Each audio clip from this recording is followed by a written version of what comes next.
Betting and gambling have been long-standing partners of football, whether it be on the sleeve of a club's shirt or advertising hoardings on the side of the pitch. The omnipresence of gambling advertisements and gambling mentions will genuinely shock you once you start to deliberately notice.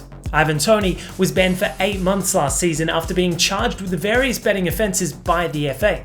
Toney bet on himself to score, for his team to win, and even for his team to lose on occasions, but thankfully not when he was on the pitch. That would have been an even bigger scandal. Football players around the world aren't allowed to place bets, not just in the matches or competitions they are involved in, but in any other football match as well. But the young bloods find ways to keep it under wraps until one day they're caught. That's what happened in Italy last year when the trio of Sandro Tonali, Niccolò Fagioli and Niccolò Zaniolo were caught in the spotlight of betting allegations. All three were under 25 years of age at the time of the incident. Fagioli was given a 7-month ban from football, while Tonali's suspension was even longer. He had just moved to Newcastle last season when the disciplinary action was invoked to ban him for a year. It was longer for him because he occasionally bet on matches of his own team while playing for AC Milan. Zaniolo avoided a ban altogether after he stated that he never bet on football but only ever played poker or blackjack. Fagioli and Tonali had to admit to being addicted to gambling and take rehabilitation to quit this habit on their time off. Ivan Toney was constantly made fun of on social media when he was dealing with his time off, with fans asking him the odds for everything under the sun. And now, there's another high-profile player in the Premier League who is allegedly involved in gambling practices and is supposed to face charges soon.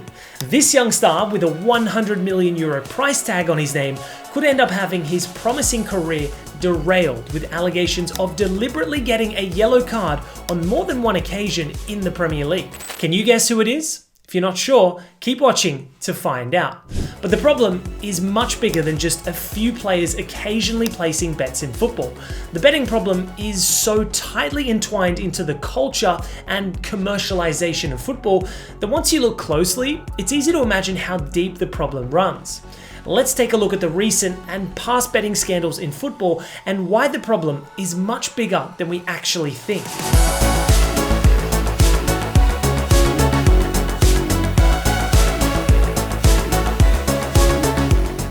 Before getting into the whys and whats from the perspective of someone who places a bet, let us overturn the table and understand what betting companies get from our beloved sport.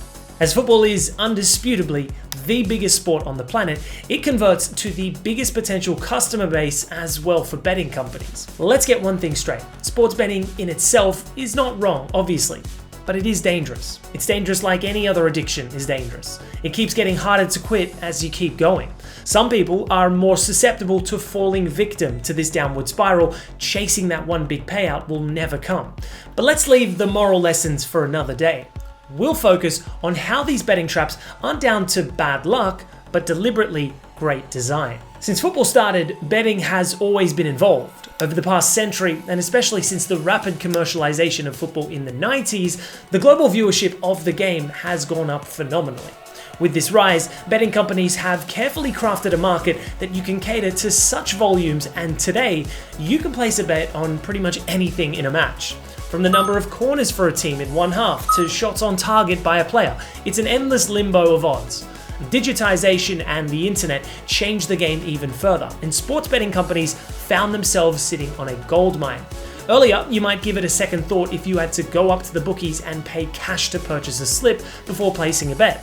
Today, your bank account is directly linked to the betting apps, and you can bet from the convenience of your house without any hassles.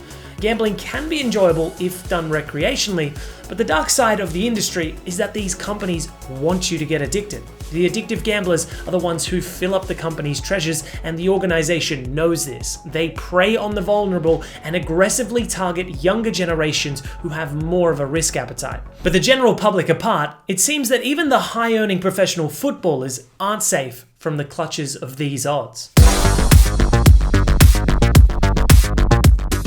The recent focus on investigating and ousting players involved in betting has led to a few high-profile suspensions. The most recent allegations surfaced around West Ham's Lucas Paqueta. The talented attacking midfielder was rumoured to join Guardiola's City in the future, back in January 2024, but since the 2023-24 Premier League season ended, he's been alleged to have handed in deliberately changing in-game outcomes to cater to betting results. Now, these are unproven allegations, but Fabrizio Romano earlier reported that he was in talks with Brazilian clubs for a loan or permanent transfer soon. That could only be because of something fishy related to the betting. Apart from the recent rumours surrounding Paqueta, Ivan Toney and Sandro Tonali have already faced their respective punishments away from the club. But if the FA and similar governing bodies are so adamant about eradicating betting practices in football, why are betting companies allowed to advertise their services so aggressively across the board? Research led by Bristol University came to the conclusion that on a given Premier League weekend, there were close to 7,000 pro-gambling messages that could be viewed. Out of the 20 Premier League teams in the 2023-24 season, 8 of them had a betting sponsor on the front of their shirt. The question arises that if betting sponsors aren't regulated and are allowed to aggressively promote their services, aren't the young players who are exposed to these messages bound to get involved sooner or later? Ivan Toney was asked to stay away from his club and go through counselling for his gamble addictions for 8 months. He spoke out on how this punishment from the FA was counterproductive, as he would recover best around his teammates and with the club's support. The second tier of English football is literally called the Sky Bet Championship. This evident lack of regulation of the companies and sponsors across football falls at odds with their campaign to discipline the players playing in these leagues. When you think of Stoke City, an image of Bet365 is bound to flash across your mind. The company was founded in Stoke itself at the turn of this century and is now one of the biggest betting sites in the world. The general public is unaware of the enormous backing these gambling companies have behind the scenes. The lobbying done by these firms to be such a big part of football culture isn't even funny. The problems related to gambling addictions are finally coming to light, especially in European countries which have a well-established culture of betting.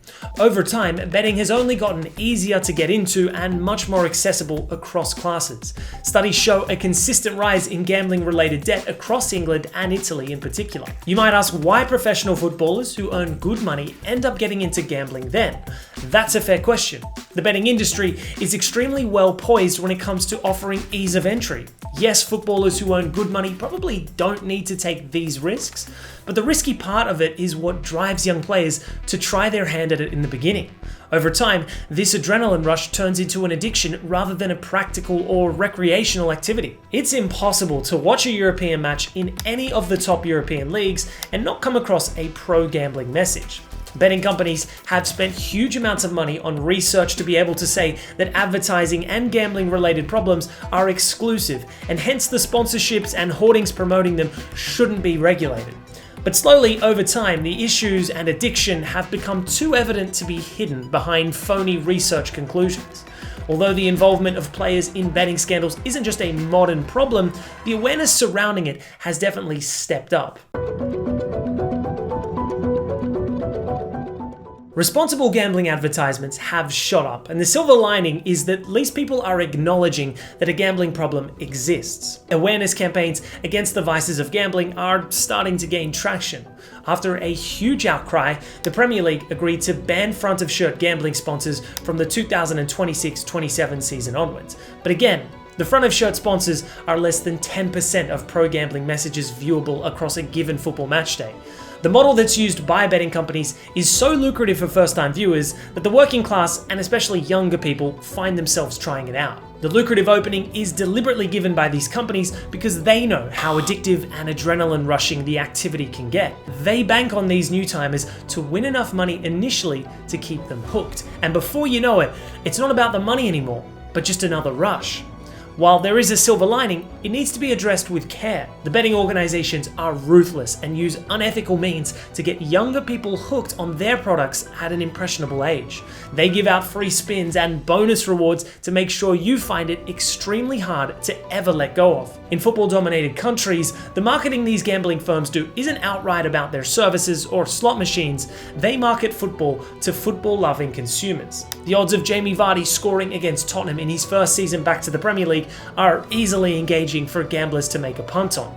the lobbying to keep gambling laws favourable for these companies is also well resourced. Now, with a wave of constant backlash, even these betting companies are taking a step back.